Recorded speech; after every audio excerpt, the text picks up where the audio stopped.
A primeira epístola de Pedro, o capítulo 5, verso 2, a palavra de Deus diz assim: pastoreai o rebanho de Deus que há entre vós.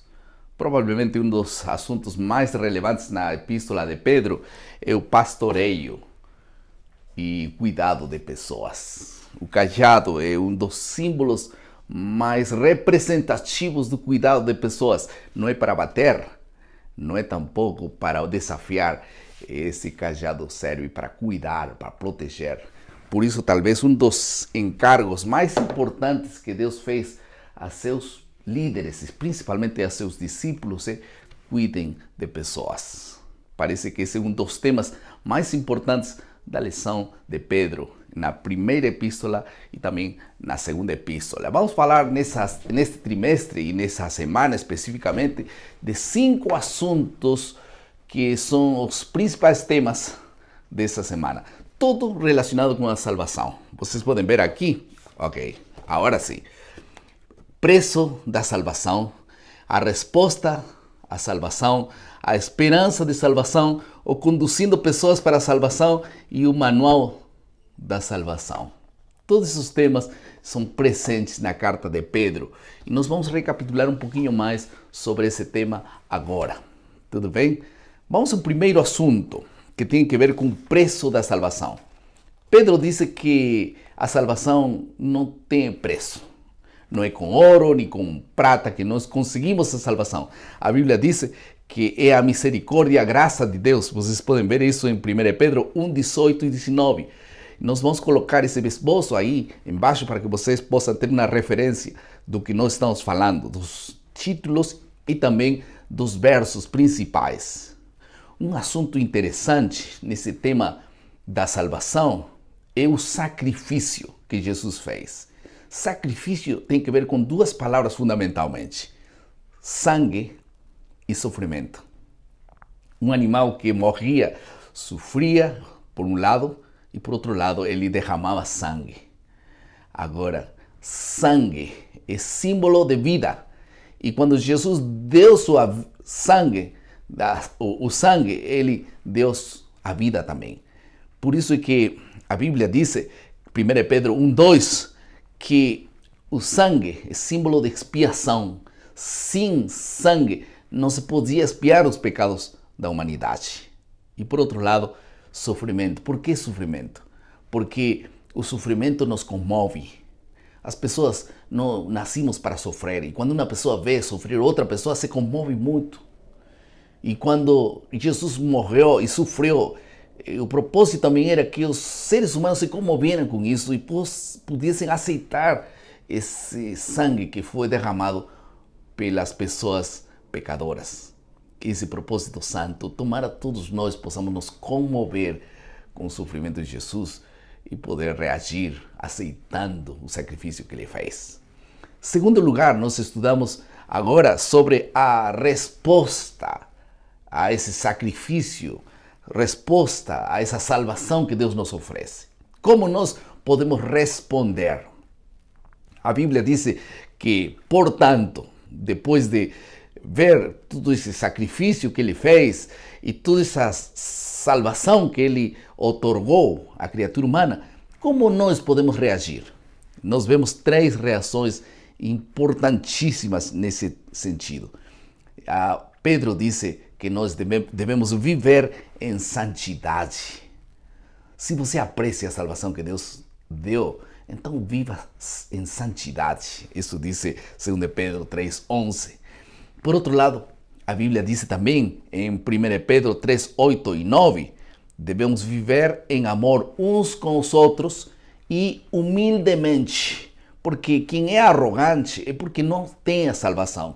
Quando um recebe a salvação de graça, não merece, se torna humilde.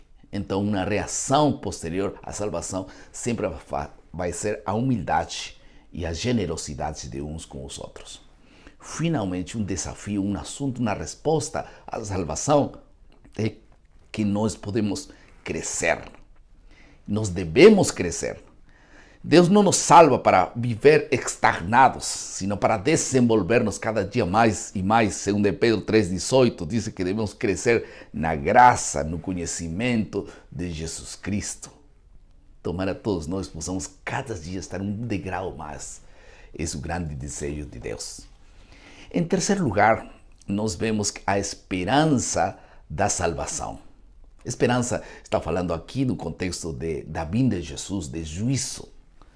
E aqui nós encontramos, por exemplo, que esperança viva que nós vimos ao longo desse trimestre. Mas em 1 Pedro 1,4 fala de uma herança incorruptível. Deus nos dá uma herança. Herança não é algo que você ganha porque você fez alguma coisa. É apenas uma graça de Deus. Deus quer dar-te vida eterna, salvação, e como uma herança que Deus quer dar-te. Mas para isso nós precisamos aceitá-la e vivê-la. Em segundo lugar, nós vemos aqui que em 3 ocasiões Pedro fala de juízo. Juízo não é algo que destrui. Fala um pouquinho de fogo, mas juízo é sempre sinônimo de salvação. Deus quer salvar pessoas. Por isso que aquele homem diz, eu quero ser julgado, julga meu caso logo, na Bíblia, né? Porque ele queria ser libertado. O juízo era liberar a pessoa da condenação.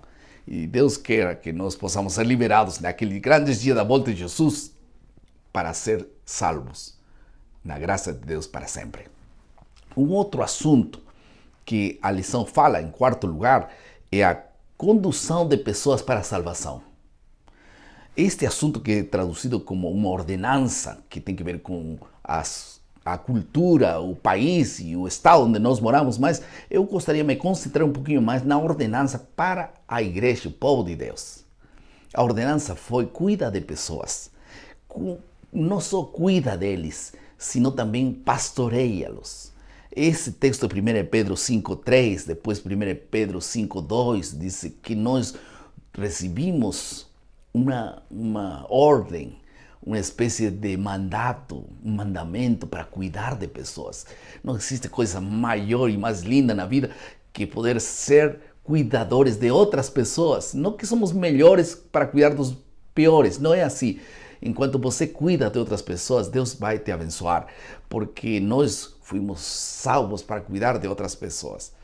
Porque Deus quer que as pessoas que são cuidadas possam permanecer fiéis até o final. Por isso que se preocupa Pedro muito, que todas aquelas pessoas que estão aí embaixo dos teus cuidados, Deus vai colocar sua mão bendita para que você seja um instrumento de cuidar de outras pessoas, pastorear outras pessoas. E finalmente, em quinto lugar, nós falamos sobre este assunto fundamental do manual da salvação. Qual é o manual da salvação? A Bíblia. E como nós devemos usar? Por que Deus deu a Bíblia? Porque, em primeiro lugar, o primeiro propósito é que na Bíblia encontramos informações sobre a salvação. E, em segundo lugar, nós encontramos aqui um texto da Bíblia, 2 Pedro 3,2, que diz que Deus nos quer lembrar, e se Ele escreveu é para ler e lembrar que nós não fomos criados para morrer, sino para ser salvos. E finalmente, a palavra de Deus, no livro de 2 Pedro 1,9, diz e nos aconselha e nos diz: vocês fazem bem em estar atentos a esta palavra. Bem-aventurados os que são atentos à palavra de Deus. Esses são os 5 assuntos que nós resumimos: preço da salvação, a resposta à salvação, a esperança de salvação, conduzindo pessoas à salvação e o manual da salvação. Eu gostaria de terminar com uma aplicação apenas, que é dividida em 2. A melhor forma de preparar-nos para a volta de Jesus é estudando, sendo fiéis no estudo diário da Bíblia, da palavra de Deus. Pessoas que leem a palavra e têm cuidado com a palavra de Deus são pessoas felizes. Em segundo lugar, nós nos preparamos para a volta de Jesus, preparando outras pessoas para a volta de Jesus. Não é só nós alimentando da palavra, é também preparando outros para a vinda de Jesus. Eu quero terminar com uma tarefa agora, como um assunto fundamental, é que essa palavra possa ser possamos viver essa palavra nessa semana. Cuidar de uma pessoa e conduzi-la aos pés de Jesus é um trabalho que só fazem aqueles que amam a Deus e são conduzidos por Deus. Deus te deu um trabalho, você tem um filho, uma filha, um vizinho. Deus te chamou para cuidar deles. Não é cuidar significa amá-los simplesmente, sino conduzi-los para a salvação. E que Deus te abençoe nesse trabalho bendito. Vamos orar. Querido Pai, muito obrigado por tua palavra. Abençoa, Senhor, as pessoas que se preparam para a volta de Jesus e que preparam outros também. Em nome de Jesus. Amém. Muito obrigado por estar conosco mais uma vez. E como sempre, nosso lema, não se esqueça, maná, cada dia, cada manhã é alimento para a vida. Que Deus te abençoe.